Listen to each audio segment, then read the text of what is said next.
Alright, ladies and gentlemen, and here we go. It is semi-final time. That is the best time of the year, as we know. Isn't it, Dale? It sure is. We've got a TVT on Derelict Watcher. We've got two Grandmaster players at a very high level with the exact same portrait, so it's going to get extremely confusing, even though you can't see portraits in-game. I felt like saying it anyway. Anyways, introducing... You shouldn't do that. Yep, it was a mistake. It was supposed to be Supsun.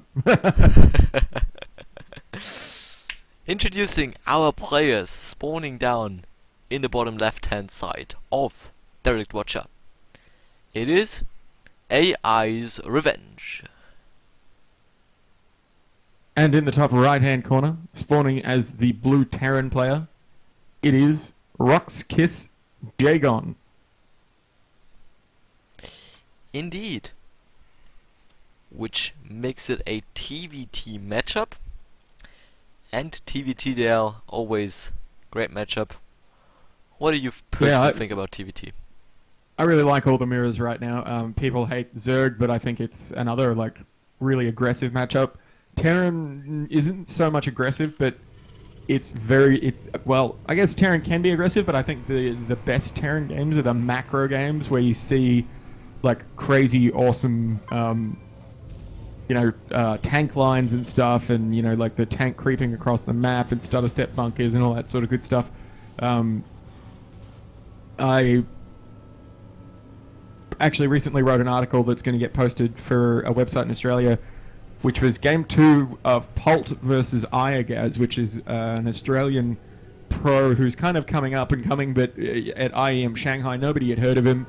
And then Game 2 of that series was one of the most intense games I've ever seen in my life. It was amazing. And I'm not a Terran player. I don't really like Terran all that much, but that game was just flawlessly fun to watch. Well, let's hope for something similar. Yeah, there you have it, for a similar interesting game. I don't know if that is good English or not. Excuse it if it was bad English. Anyways, both players so far going for pretty similar styles here, both players taking gases at similar times, with the only difference that Revenge is going for Reapers here, whereas GO4SC2 not so much going for Reapers. He will be straight heading into a factory, of course, meaning that we could see some Widowmine play, but of course also Banshees could be a thing here, especially with that second gas behind all of that. Yeah, definitely. Because we have Marines coming out, I think you might be on the money there. That second gas coming down fairly quickly. And no quick expansions, although we do have an SCV and a Marine, so we're going to see probably some starter step bunkers up to the ramp. Unless that SCV is a miss rally, but nope, here it goes, it comes in, and he's probably going to plant it just below the ramp or blocking the... well, no, he's just going to send it in and get it killed. Okay, fair enough. I don't know what the hell that was about. Well, yeah, it kind of worked out, I guess. No, not really. That was a little bit of a mistake there by Revenge. But of course, that bought him enough time to secure his natural base, not his third base. What am I talking? And, which is of course it almost seems like it was a miss rally, and he thought he was running up his own ramp, and he's like, oh, this blue guy's up here, uh-oh. Anyways, the factory from GO4SC2 just created a tech lab here, which is going to be switched with the starport. We see a Raven being constructed here. Not really that what I thought, but also kind of interesting because Ravens can do some damage. Yeah, definitely. An early Raven is a really nice play against Bio, especially. It can devastate. Basically, it's Psychic Storm as a Terran player, just with better range, and it flies. Imagine Templar that fly. That would be amazing. Anyways, we see a pretty similar style on the other side, where we have a tech lab as well. Starport is probably going to be switched soon here after constructing that first Viking, of course, which is a very smart move, since with that Viking you can hunt down those Banshees which are now finally being constructed after that first initial Raven. That Raven might have just been there to be able to detect those cloaked banshees that could potentially come out of Revenge. Maybe that's why he got that. Yeah, Raven. very good point. Actually, we do see some Hellions at the front wall, but that Raven, yeah, that's a really nice guess there. There's a Raven coming out for the red Terran player, who I've forgotten the name of because I don't have nameplates up. Revenge, who is actually on my friends list, and I should remember the name of. So very, very similar builds, except Revenge is a little bit ahead on economy because he got his down first. Bit of a Hellion battle going on at the front. A few more for Revenge. He's going to get up there, get to that ramp, and realize that there's a bunker full of Marines and run away very quickly. But I'm not sure whether he saw the Banshee or not, but with that Raven out, it's not going to do too much damage. Widow Mine placed in the natural and in the main for Revenge. I love that. I think Widow Mine's probably one of the best defensive units in the game, and I don't see them nearly enough. You still gotta be careful with them because their splash damage can quite hurt you. Even though SCVs might have 45 HP, so they will survive one blast, they won't survive a second one. So still gotta be careful, even though it's definitely a nice thing to get your Widow Mines in such positions there. Eventually also now the first Banshee of Jagan is going to chase away the Hellions by Revenge there. Also very, very smart play. And as it seems, he's not going to use his Banshee offensively here. Yeah, maybe he realized there's... Sorry, just go on.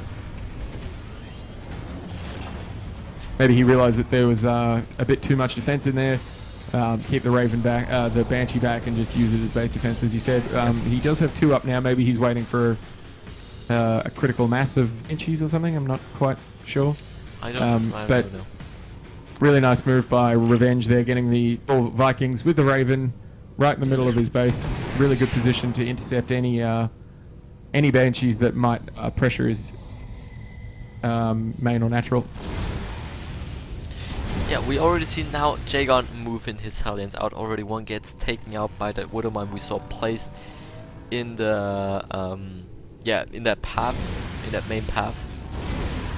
Ooh, I really like that. They're duking back and forth to reset the attack timer on the Widow Mine and being able to pick them off, because I don't think the Hellions outrange it by much, but just enough to be able to pick them off. Yeah, since they are so quick, you can basically dart outside their range. And since Widow Mines are probably the slowest thing you could imagine, they have like a reaction time of a sloth, meaning that they don't react at all. They first of all, whoa, there's a unit of the enemy, I should maybe shoot my missile at it, and then usually the unit is already out of range. So, anyways, yeah. Trying to be funny, didn't work out. A lot of Hellions up here for Revenge. Thinking maybe he's waiting for that third to come down, which it is now, the transfer, and then he's going to bust in there and start wiping out some probes. Sorry, some SCVs. We've got some Hellions moving into the middle of the map from Jagon. Jagon. Really hard to pronounce. I love the Widow Mine placements for both players here. These 2 Widow Mines kind of facing off over the smoke. Just, come on, move, come on, I dare you.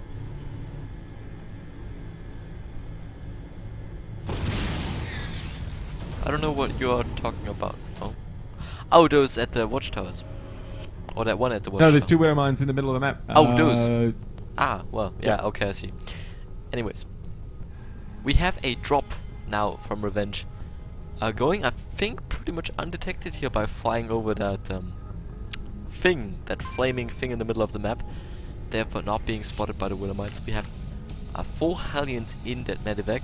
Eventually, of course, we have a lot of turrets already ready, trying to, of course, deny drops.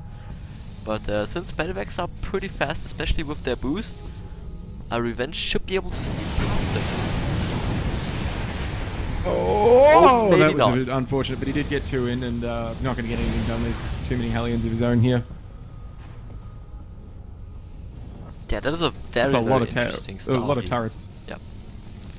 I mean, also both players going... I mean, probably I missed something in the meta, but I've not seen such a start before, that both players are opting. Well, they're both going mech, so they're turtling basically. They're just throwing down all the defenses, and with mech you've got a small excess in minerals because it's more it's kind of gas balanced rather than being mineral heavy, which is bio is usually mineral heavy, so you don't have a lot of minerals left over, so you can throw down plenty of turrets to defend yourself. You can just turtle up until you get maxed armies, and this is the sort of game I was hoping we were going to see. Awesome, yeah, so far, as you were mentioning, not really too much happening apart from those couple of Hellions that are poking out. So far as Holy it looks crap, like, that is a lot of Hellions in the middle of the map. yeah, Sorry Jagon to really interrupt, but has wow, that's a lot of Hellions. already taking out the ones of Revenge here. But of course, he has to be careful for those Wither Mine hits there. And also has to be careful not to engage in those tanks, because they of course will ruin your day. Also now we have Hellbat drop in the third of Jagon, taking out a couple of SCVs. He actually has to be careful because those really stack kinda nice. Not really too much damage being dealt though, we only see 1 and 2 workers killed by each player here.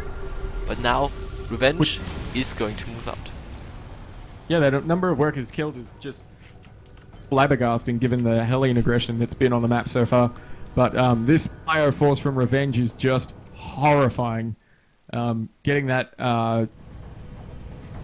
starting the Hellbat production early was a really nice move. I really like that. Getting a whole bunch up, he can pick those up and drop those on the tanks. They're tough enough to take a few hits and wipe out the tanks, but there's so many siege tanks from both players, and we're going to see something big happen in the middle there.